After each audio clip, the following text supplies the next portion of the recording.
Hey everyone watching on the rebroadcast, thank you so much for joining in. I'm going to flip my camera. Hello, good afternoon, good morning, good evening, whatever time it is there for you, good day.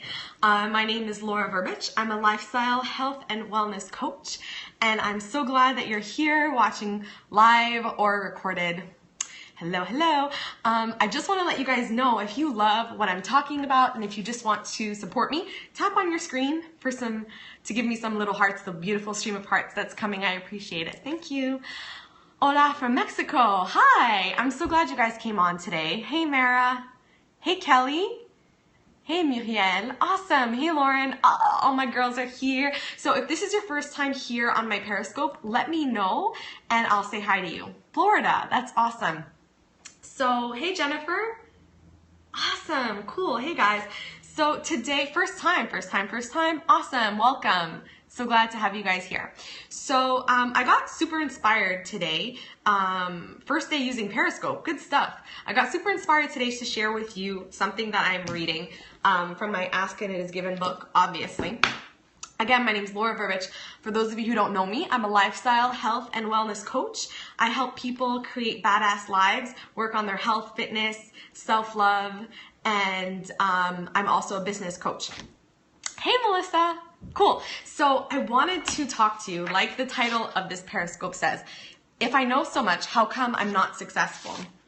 So I want to share with you some things, some truths about ourselves and our life experience that we knew before we came into this world, but that we need to relearn. And at some core level of our being, we know this to be true, but somehow we forgot it. Whether it's society, whether it's our family, our parents, our teachers, our school environment, we definitely forget how amazing we are, and we forget all of the reasons that we're here and all of the things that we can create. So a lot of the time, I don't know if this resonates with you, but a lot of the time we don't believe we have control over our thoughts. We don't believe we have control over our emotions. We don't believe we have the possibility to create our life experience, and that in turn makes us really unhappy because we feel like life is doing something to us, or life is just happening and we have no control over that, right? But I want you to totally understand that you do have control. So let me tell you some of the truths about our experience that we can and should know. So first of all, when you reach for a good feeling thought, or when you reach for feeling good and well-being, you will always be moving toward what you desire. So you will always be moving toward what you desire if you are always reaching for joy, right? In the process of moving towards your desire, you will always experience joy. There is sufficient space in your mind to create well-being and a good experience in your life. So there's always enough space. There's always enough space in your mind in order for you to switch from a negative feeling thought to a good feeling thought. Always. Well-being should always be our focus. And I know a lot of the times that seems hard because things in our lives are happening that maybe we're not happy with. Maybe we feel, I didn't want to create this. Why is this here? And that's the same question, right? If I know so much and if I know what I can do, why am I not successful and why am I not happy? Well, a lot of the times we focus on entirely the opposite of what we want, yeah? So we're thinking about how we don't want to be in debt, or how we don't want to be lonely, or how we don't want to be living in this place or working at this job. But we're putting our attention on what we don't want, which inevitably brings us more of what we don't want, right? And another thing we have to understand is that there's enough well-being, there's enough abundance, and there's enough love and enough of whatever you want. So there's no need to feel scared or concerned or worried that there isn't enough to go around, because there always is. There always is. In here it says, well-being abounds, so you feel no risk or concern about the contrasting environment in which you are moving. The thing is that our world is contrast. There's things that we want, things that we don't want. And the beautiful thing is that we get to experience all of this variety. We get to experience all of the things, and we get to pick and choose what we like and what we don't like, right? So there's something that you see happening in front of you, or something that you see happening to a friend of yours, and you have the choice to say, that's her experience or that's his experience. I don't want that. I want the opposite of that, and go focus on the opposite of that and feel good. Or you can dwell on what's happening to that person, or what you're seeing in the news, or what you're seeing in the media, and think, oh my gosh, I don't want that. How terrible would that be if that was my experience? I can't believe that happened. What if that happens to me? And you have the possibility to create this story in your brain of something that you don't want. Yes? How many of you guys do that? Because I do that. If someone's sick, or someone's relationship is breaking down, or someone's business or job is breaking down, I can even have the tendency to think, oh my gosh, what if that happens to me? But it's our choice, our absolute choice, to look at it and decide, that's not my experience. I want the opposite of that. So it's a beautiful thing. You see, we all do that, but it's a beautiful thing now. You have the tools to realize that you can look at that, see that, but not make that part of your experience. You can choose to feel good and choose to use that to guide you to something better, right? So, something else. Along with that, variety, contrast is there to help you choose to create the life that you want. Simple as that. You have the choice to look at all this choice, all of this variety, and pick and choose what you want, right? So I want a Jeep, for example. That's my goal. I want to get myself a Jeep sometime by the end of this year.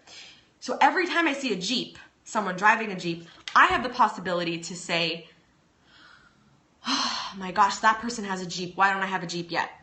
Jeeps are so expensive. How did that person afford it? Yada, yada, yada. Instead, I look at a Jeep and I feel good. I see it and I'm like, Jeep, that's going to be mine soon. And I look at it and I feel it and I feel excited about it because I know it's going to come into my experience. And that's the difference between feeling lack and feeling in alignment with your thought. Get it? Okay. Your work is to direct your thoughts. And in doing so, your life will unfold. Again, your work is to direct your thoughts in the place that you want it to go, and the rest is taken care of. We don't have to make things happen. In other words, we can't make things happen. We can do things, we can do work, we can be good, we can go out there and you know, produce and create and whatever. But the outcome that we want, the dream life that we have, the outcome of our desire is not going to happen just by doing. And somebody before, I forget who it was, wrote that the law of attraction works with your thoughts and your emotions and your feelings, not with the words that you say. Not only with the words that you say. Of course, the words that we say are really important. They create as well, but we have really got to be very specific about what we're thinking and what we're feeling. So if we're consistently feeling and going for the good feeling thoughts, we know that we're in alignment with who we truly are, what our ultimate goals are, and we've got to stay in that place to create them, right? So our work is to direct our thoughts. Our work is to direct our thoughts, and the rest is going to happen.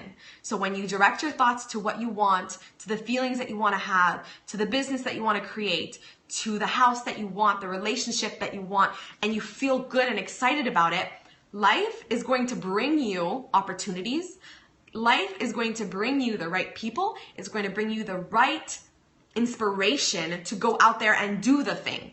But your work is not to make something happen. Your work is to think, feel, love it, be excited about it, and the rest is going to come to you. You get those opportunities. Okay. You're never far from source, and you can never completely pinch yourself off from it. I think this is important for people to really think about, because you're never really far from being connected with yourself, right? You're never far from that. Even if you explode in anger one day, right? even if you explode in anger one day, or you get upset, or you get frustrated, and then you think, well, then I just messed up my whole manifestation and everything is shit.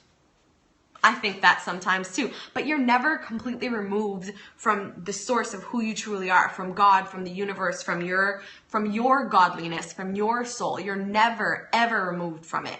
So you can always go back to it. You can always reattach yourself, recommit yourself to feeling good and being who you truly are.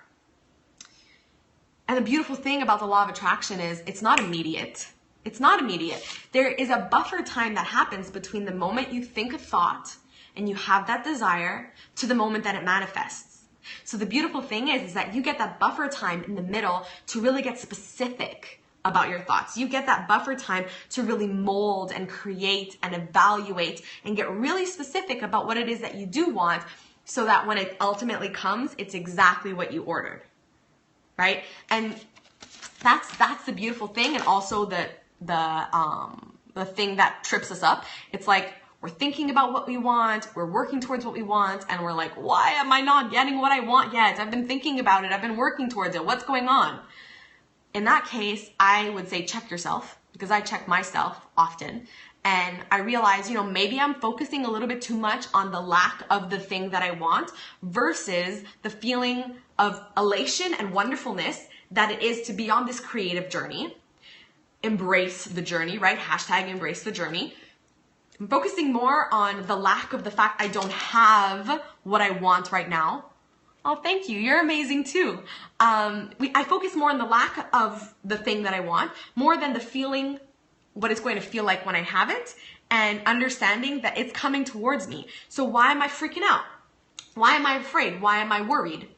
That's something that we really have to start to understand. We got to stop being afraid. We got to stop being worried. Let go, let God, feel good, and let the stuff come to you. Accept the blessings. Let your prayers be answered. Stop trying to control every aspect of what you're trying to create. Know that by thinking good thoughts, by wanting and feeling good about it, and really trying to stray away from the negative thoughts, because you can have negative thoughts and that's fine. Just go off and find something else to think about. If you're thinking about something that makes you feel nervous, stop thinking about that thing. Go think about something that feels good. And really just learn to go with the flow and truly accept that you, my friend, are blessed. You will have anything that you ask for. Every day you ask for things, whether you actively want that thing or not, you're asking for it. So all of the stuff that came into your experience, even the bad things, you asked for it. You thought about it so much and you gave so much emotion to it that the universe gave it to you. And that's a hard fact for us to accept, right? It's a really hard fact. And that's the thing. If I know so much, how come I'm not successful? Let me read this to you. There is never a reason for you to be without something that you desire. There is never a reason for you to be without something that you desire. Nor is there ever a reason for you to experience something you do not desire. For you hold absolute control of your experience, right? We hold absolute control, so there's never a reason why we can't have what we want, and never a reason why we experience what we do not want. The reason why that happens is, the only reason you could ever experience something other than what you desire is because you are giving the majority of your attention, to something other than what you desire, right? It's like being on your way to a meeting and you're stuck in traffic. Yes. So you're giving the majority of your attention to something other than what you desire. Exactly the same. Money. This is everybody's problem. Yeah, everybody's problem. We were conditioned, most of us as children, whether it's in our family, in our society, that there's never enough. There's never enough money. We've got a budget. You can't get that. We can't afford it. What makes you think you deserve that? You're just gonna have to learn to go without, whatever, right? A lot of us have money scarcity issues. When you're thinking about money and it feels negative and it feels scary and it feels like there's never enough, that's exactly what is going to be your experience. But exactly like what Wildly Fit says, there is enough for everyone. There just is. And I'm telling you, there's no logical explanation